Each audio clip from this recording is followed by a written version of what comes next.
I'm going to retire from the life of a householder and enter into the fourth order of life.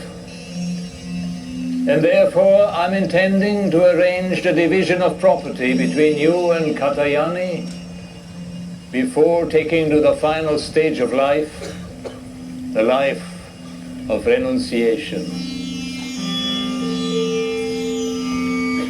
Lord, if all my possessions were to fill the entire earth, would they bring me immortality? No, dear, that could never be. You could live a life of enjoyment like others who have wealth, but there would be no hope of immortality. What then am I to do with that which cannot make me immortal?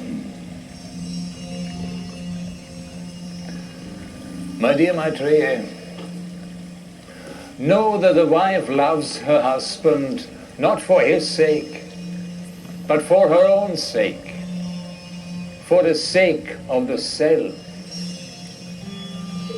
In loving him, she loves the one who is both in her as well as in him. It is really that one whom she loves. Similarly, it's so for the husband and for all love relationships, father and son, mother and son, father and daughter, mother and daughter, friend and friend, and so on. Whatever is held to be dear is so because of that one self. It is this self which has to be seen, heard of, thought about, meditated upon. This being known, all else is known.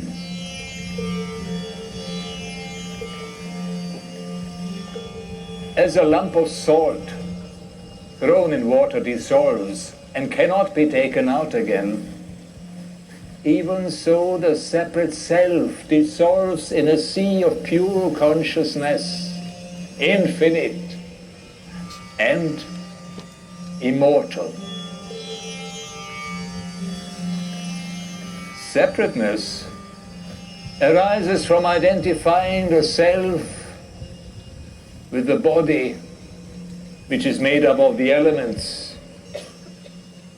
But when the physical identification dissolves, there can be no more separate self.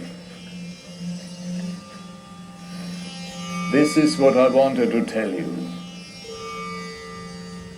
I'm confused, O Blessed One, when you say there is no separate self.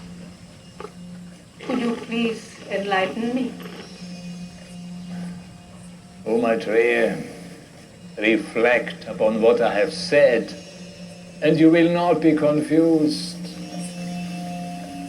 As long as there is separateness, one sees, hears, smells, speaks to, thinks of, knows. But when the self is realized as the indivisible unity of life, who can be seen by whom? Who can be smelled by whom? Who can be thought of by whom? Who can be known by whom?